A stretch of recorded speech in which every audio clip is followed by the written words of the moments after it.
ചിലപ്പോഴെല്ലാം ഡോക്യുമെൻറ്റേഷൻ്റെ ഭാഗമായിട്ട് നമ്മൾ തയ്യാറാക്കുന്ന ഡോക്യുമെൻറ്റുകളിൽ ഒരു വാട്ടർമാർക്ക് പോലെ നമ്മുടെ കമ്പനിയുടെ ലോഗോയോ അല്ലെങ്കിൽ മറ്റേതെങ്കിലും ചിഹ്നമോ മറ്റോ എല്ലാ പേജുകളിലും ആവർത്തിച്ച് വരേണ്ടതായിട്ടുള്ള ഘട്ടം വരാം. ഇത്തരം സന്ദർഭത്തിൽ നമുക്ക് ഉപയോഗപ്പെടുത്താവുന്ന ഒരു സംവിധാനമാണ് വാട്ടർ മാർക്കിംഗ്.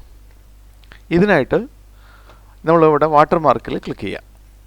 പേജ് ലേഔട്ടിലെ വാട്ടർ മാർക്കിൽ ക്ലിക്ക് ചെയ്യുക. ഇതിൽ ചിത്രമാണ് വേണ്ടതെങ്കിൽ തീർച്ചയായിട്ടും കസ്റ്റം വാട്ടർ മാർക്കിൽ ക്ലിക്ക് ചെയ്യുക.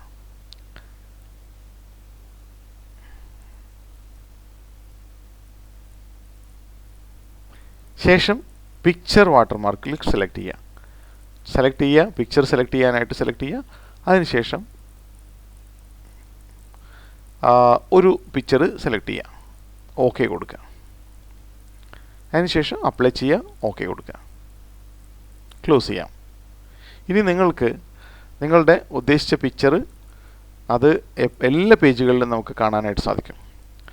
ചിലപ്പോഴെല്ലാം നമുക്ക് ഈ പിക്ചറിനെ എഡിറ്റ് ചെയ്യണം എന്നുള്ള ഒരാഗ്രഹം വരാം. അതായത് ഈ ചിത്രം പൊസിഷൻ മാറ്റുകയോ അല്ലെങ്കിൽ അല്പം ചെറുതാക്കുകയോ വലുതാക്കുകയോ ചെയ്യേണ്ട ഘട്ടം വരാം.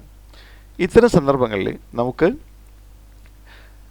പേജിൻ്റെ ഹെഡറിൽ ഡബിൾ ക്ലിക്ക് ചെയ്യാം. ഈ അവസരത്തിൽ നമുക്ക് ചിത്രം സെലക്ട് ചെയ്തുകൊണ്ട് ആവശ്യാനുസരണം നീക്കി വയ്ക്കാനായിട്ട് സാധിക്കും. റീലൊക്കേറ്റ് ചെയ്യാനും റീസൈസ് ചെയ്യാനും മറ്റും സാധിക്കും.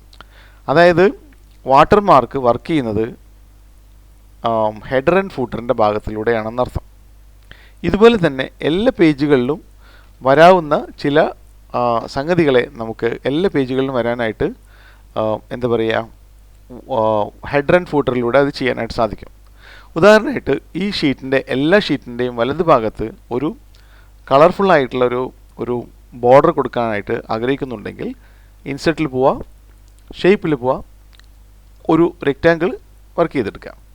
ശേഷം അതിനെ ലൊക്കേറ്റ് ചെയ്യുക, പൊസിഷൻ ചെയ്യുക, വലിച്ച് താഴേക്ക് ഇടുക. അപ്പോൾ ആവശ്യാനുസരണം ലൊക്കേറ്റ് ചെയ്യുക. അവിടെ കണ്ടോ, ഇങ്ങനെ കൊണ്ട് ലൊക്കേറ്റ് ചെയ്യുക.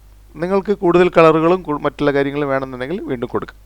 അതിനുശേഷം ഓഫ് ചെയ്ത് കഴിഞ്ഞാൽ എല്ലാ പേജുകളുടെയും എഡ്ജിലായിട്ട് നമുക്കൊരു പ്രത്യേക ഡിസൈന് അല്ലെങ്കിൽ പ്രത്യേകമായിട്ടുള്ളൊരു എന്താ പറയുക, ഒരു കളർ ബാറ് നമുക്ക് ലഭിക്കുന്നതാണ്. വളരെ രസകരമായ രീതിയിൽ ഇത് ചെയ്തെടുക്കാനായിട്ട് സാധിക്കും. ഇത് പേജിൻ്റെ ഏത് ഭാഗത്ത് വേണമെന്നുണ്ടെങ്കിൽ നമുക്ക് ഇൻസേർട്ട് ചെയ്തിട്ട് സൂക്ഷിക്കാം.